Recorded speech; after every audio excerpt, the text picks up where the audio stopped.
Good morning students. हम rules for filling electrons और electronic configuration की बात कर रहे थे। इसमें हमने ऑफबो प्रिंसिपल और हुंस रूल को देखा था। तो ऑफबो प्रिंसिपल ये कहता है कि इलेक्ट्रॉन्स को आपने फिल करना है सब शेल में, तो सबसे पहले उस सब शेल में इलेक्ट्रॉन जाएगा जिसकी एनर्जी सबसे कम है। तो एनर्जी को ऑर्डर को याद करने के लिए वो एक ट्रिक बताई थी, वो अच्छे से पढ़नी है। उसके बाद हुंस रूल की बात कर रहे थे कि जब भी इलेक्ट्रॉन्स की फिलिंग होती है ऑर्बिटल्स में, किसी सबशेल में, सबशेल के अंदर ऑर्बिटल्स होते हैं, तो सबसे पहले इलेक्ट्रॉन्स को सिंगली फिल करा जाता है। जो उनकी पेयरिंग होती है, पहले सब भर चुके हैं, उसके बाद पेयरिंग स्टार्ट होती है। इतनी सी बात करी थी। उसके बाद इलेक्ट्रॉनिक कॉन्फ़िगरेशन हमने देखा था। 1 से 30 तक के लिए मैंने बोला था कि आपको अच्छे से आना चाहिए। तो देखिए 1 से 18 तक की हमने बात कर ली थी। अब ये देखते हैं 21 को। देखिए scandium, titanium, vanadium, chromium, manganese, iron, cobalt, निकल, कॉपर, जिंक। 21, 22, 23, 24, 25, 26। आयरन का कितना होता है? 26। कोबाल्ट का 27, निकल का 28, मैग्नीज का 25, जिंक का 30। अब चलो करते हैं इनकी इलेक्ट्रॉनिक कॉन्फ़िगरेशन। देखिए क्या सबसे पहले इलेक्ट्रॉन किस में जाएगा? 1s में, देन 2s में, देन 2p में, देन 3s में, फिर 3p, फिर 4s आता है, फिर 3d आता है। ओके, यहाँ तक में हमारे 30 तक की बात हो जाती है। देखिए 1s2, 2s2, then 2p6, then 3s2, then 3p में मैक्सिमम कितने आ सकते हैं? p में 6, देन 3d नहीं, पहले 4s में जाएगा। 4s में कितने आ सकते हैं? इसमें 2। अब जब आप इसको काउंट करोगे तो यहाँ तक 20 हो गए। अब एक इलेक्ट्रॉन बचा है, उसको किस में पुट कर देंगे? 3d में। ओके, ऐसे ही टाइटेनियम 22 होता है। 1s2 सेम बिल्कुल, 1s2, 2s2, 2p6, 3s2, 3p6, पहले 4s2 में, उसके बाद इलेक्ट्रॉन आएगा 3d2 में। ओके, ऐसे ही हम बाकी सब तो सेम ही है, 4s2, और बस ये लास्ट वाले दो देखते हैं। 3d1, 3d2, 3d3, 3d4, 3d5, 3d6, 3d7, 3d8, 3d9 होना चाहिए, लेकिन 10 है, ये एक्सेप्शनल है। ये दो एक्सेप्शनल बिहेवियर शो करते हैं। Then 3d10, 4s2। ओके, तो इस तरह से आप इलेक्ट्रॉनिक कॉन्फ़िगरेशन कर सकते हैं। देखिए यहाँ पे इंपॉर्टेंट बात यही है कि क्रोमियम और कॉपर का इलेक्ट्रॉनिक कॉन्फ़िगरेशन, चलो उसको डिस्कस करते हैं।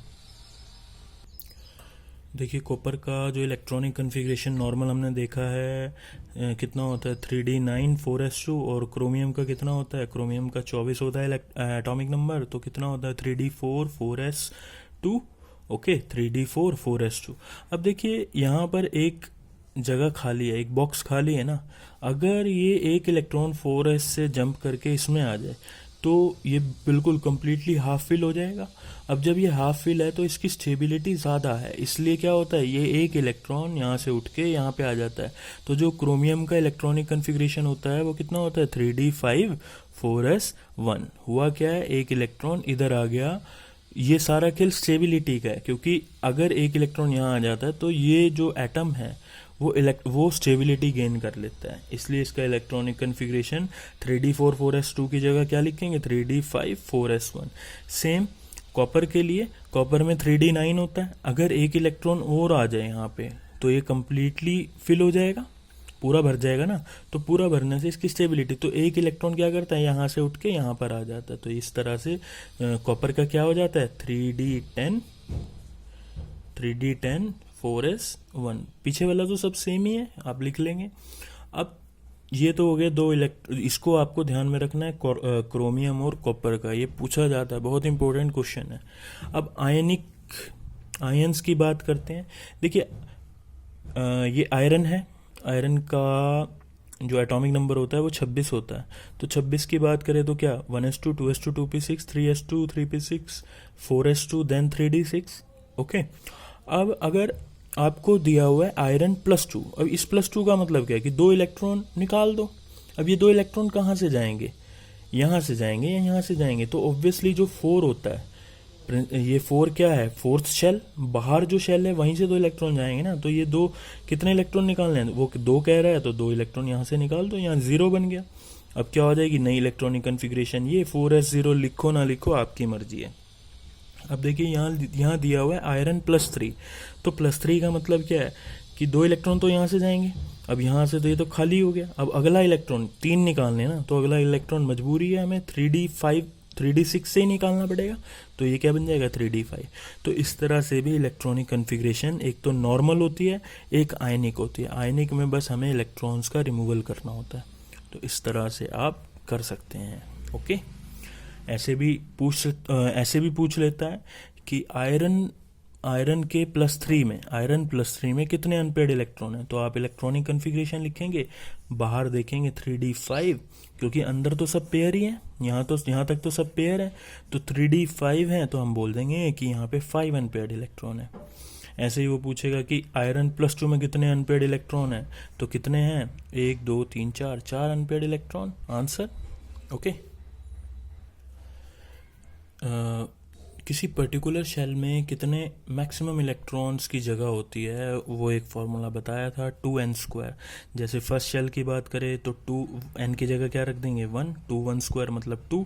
सेकेंड शेल की बात करें तो 2 × 2 का स्क्वायर, दैट मीन्स 8 आ गया। ऐसे ही थर्ड शेल में 18 आ जाएगा, फोर्थ शेल में 32 और फिफ्थ शेल में मैक्सिमम 50 इलेक्ट्रॉन की जगह है।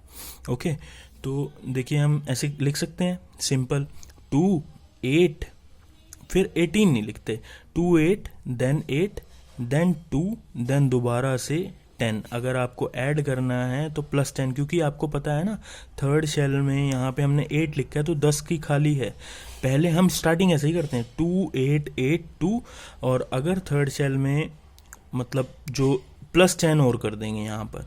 जैसे कि देखिए, अगर मुझे सोडियम का सिंपल इलेक्ट्रॉनिक कन्फिग्रेशन लिखना है तो आपको पता है सोडियम में कितने हैं 11 इलेक्ट्रॉन भरने हैं, तो क्या हो जाएगा 2 8, अभी तो खाली जगह है 1 लिख देंगे। ऐसे ही फॉस्फोरस 15 होता है, 2 8 5।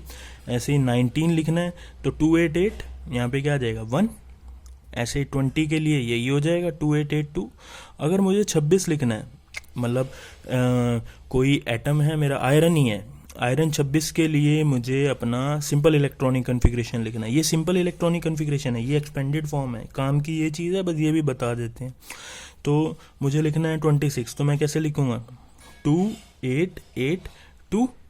अब मुझे ये देखना है कि कितने हो गए यहाँ तक, मुझे कितने और चाहिए 2 8 8 2 तक, तो 20 हो गए, 20 हो गए ना। बाकी 6 इलेक्ट्रॉन मैं कहाँ पे पुट करूँगा, इधर, क्योंकि इसके बाद हम 10 इलेक्ट्रॉन यहाँ पे थर्ड शेल में भर सकते हैं। तो ये क्या बन जाएगा 2 8 8 + 6 14 2, तो ये बन गया 2 8 14 2।